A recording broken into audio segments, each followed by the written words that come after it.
am Natasha Marie. I am Jennifer. I am Quinn. I'm Juliana. And I am Raven Solis. And I am Kathleen. We are Group 2 from Batch 1-2, and today we are going to talk about globalization through conducting an interview and going on a fun journey in order to explain its aspects and features. Make sure to grab yourself a drink and snack to enjoy the ride. We'll be right back. Bye-bye! Now we are currently at the Cavite State University main campus to ask a few students about their insights about globalization. Without further ado, let's start! Yan, Kuya, how would you define globalization and why is it important po? Para po sa akin, mahalaga po yung globalization sa ating bansa, lalo na po sa kakipagkalakalan kasi po mas napapalawak po natin yung business sa Philippines, katulad po sa yung pagbenta po natin ng bigas sa ibang bansa, mas napapalawak po natin siya kasi mas nagkakaroon po tayo ng connection sa iba't iba pong presidente na ganun. Yun po. When it comes to globalization, first thing that comes to mind actually is yung word na imports and exports, and then yung pagbilis ng pag-disseminate ng information and yung pagkakaroon ng relationship between mga iba't ibang bansa, whether political or economical. For me, yung globalization is yung, sabi ko kanina, progress through connections. Yung, nakakatulong din kasi siya, importante siya dahil nakakatulong siya sa ekonomiya madalas. Kasi, di ba, yung globalization na nakakatulong para sa mga companies na makapunta yung mga products sila sa ibang bansa. So, ayun po yung importance niya. Para sa akin po, ang globalization ay ang pag-expand ng isang country economically or technologically sa ibang bansa. It is important kasi mas nakikilala sila ng ibang countries. So, mas nag-expand sila or mas nagbubunga yung paghihirap nila, and then mas lalong tataas yung sales nila or mga benta nila. For me naman, yung meaning naman ng globalization, ito yung connection ng bawat bansa, and nagkakaroon tayo ng mga bagong businesses because of globalization. And then yung importance naman niya is that because of globalization, mas dumadami yung trabaho na makukuha ng mga mamamayang Pilipino as well as yung mga nandun sa ibang bansa. In addition din, yung technology natin, nagkakaroon din siya ng improvement, lalo na ngayon na nasa modern society na tayo, and important yun in making our future better.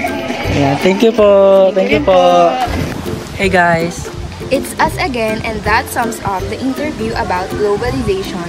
You just watch how the CBSE students responded to the questions asked to them that tackles different informative information about globalization, such as how it actually works, influence and affects the lives and lifestyle of people around the world, the economy of a country, the power of business, trade and connections of numerous entrepreneurs and businessmen across the world, and lastly, the changes it creates in different countries in terms of cultural, social and political aspects.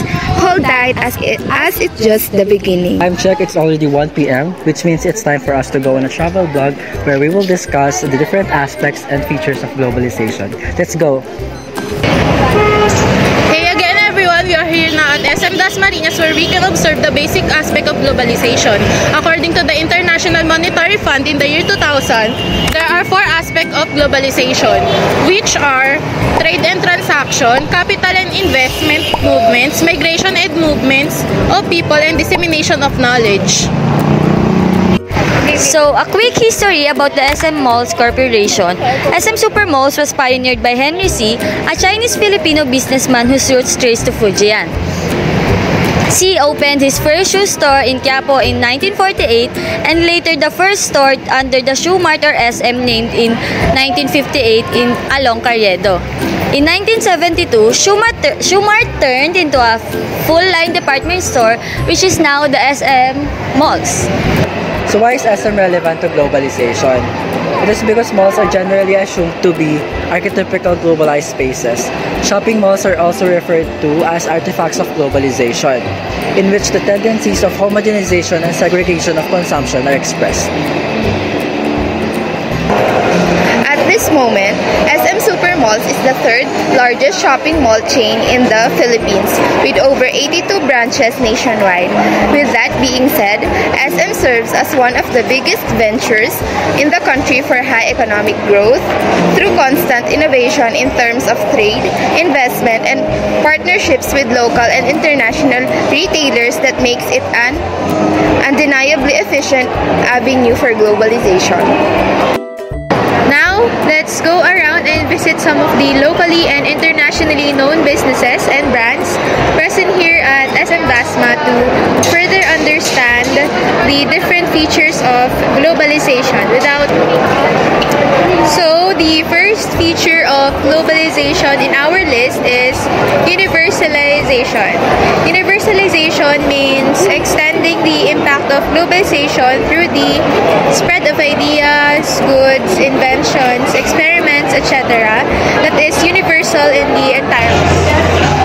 So, through globalization, fast food proposes a standardization of the cooking and exports the same culinary standards everywhere around the world.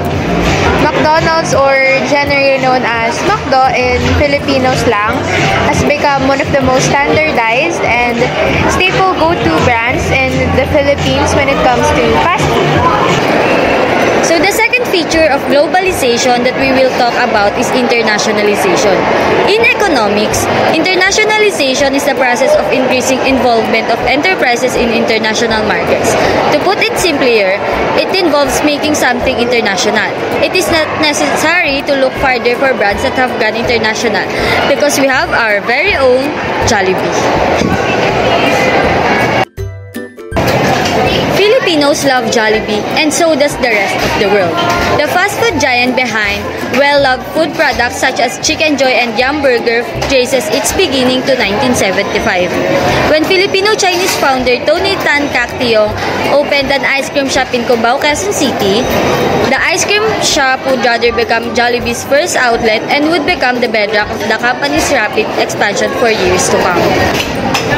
So Jollibee boasts a presence of nearly 978 stores in the Philippines and 80 stores internationally today. Jollibee has established an international presence overseas in Southeast Asia, UAE, United States, and some parts of the UK. The third feature in our list is liberalization. We are now here at SM Supermarket, in which liberalization is affiliated with. A grocery store like this may purchase different products from a variety of sources such as manufacturers, intermediary distributors, and imports. Because of trade liberalizations, consumers benefit from free trade in many ways, notably from lower prices, more product varieties, and higher quality. Now, the fourth feature in our list is privatization. And to elaborate that, we are now here at SM Payment Center. You might probably ask, what does SM Payment Center have to do with privatization? Well, here in SM Payment Center is where we can make payments for our household utilities such as water and electricity services. Utility companies such as Maynilad and Meralco were once owned by the government and were later sold to be privatized to reduce financial burdens.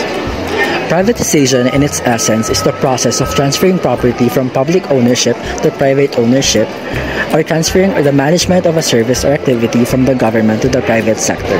This process allows the reduction of price controls, breaking up monopolies, and encouraging competition, including foreign competition, which increases efficiency further and promotes globalization.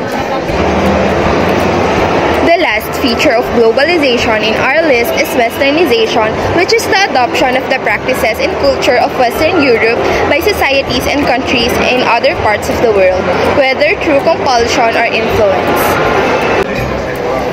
In our case, the clothing or fashion style is also one of the most distinctly known adopted by the Philippines and the Filipinos from the Western culture. This store that we are all familiar with for its trendy and uniquely fashionable style in its clothes and merchandise named H&M is a multinational clothing company based in Sweden. H&M focuses on offering fast fashion clothing for men, women, teenagers, and children. For our closing credits, we have decided to conclude our vlog by answering a relevant question to this day. What do you prefer the most, local or international? May this serve as a reality check that we are all just consumers who has a mere knowledge of what the free trade world is.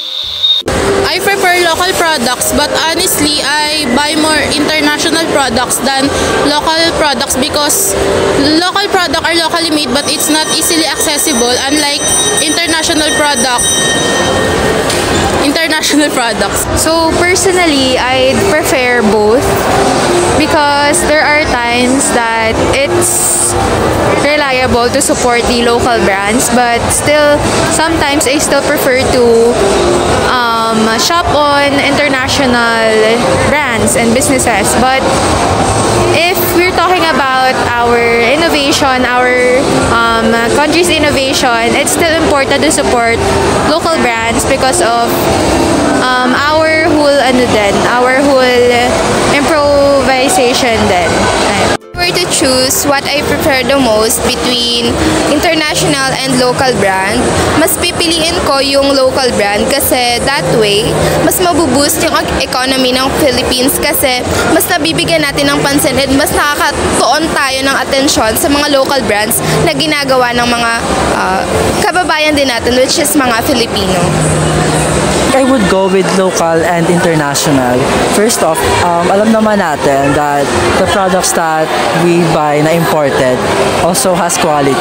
Tapos, local kasi, of course, dapat natin i-support yung mga locally produced nating products and mention naman natin na it also has quality, the same as international products. Thank you.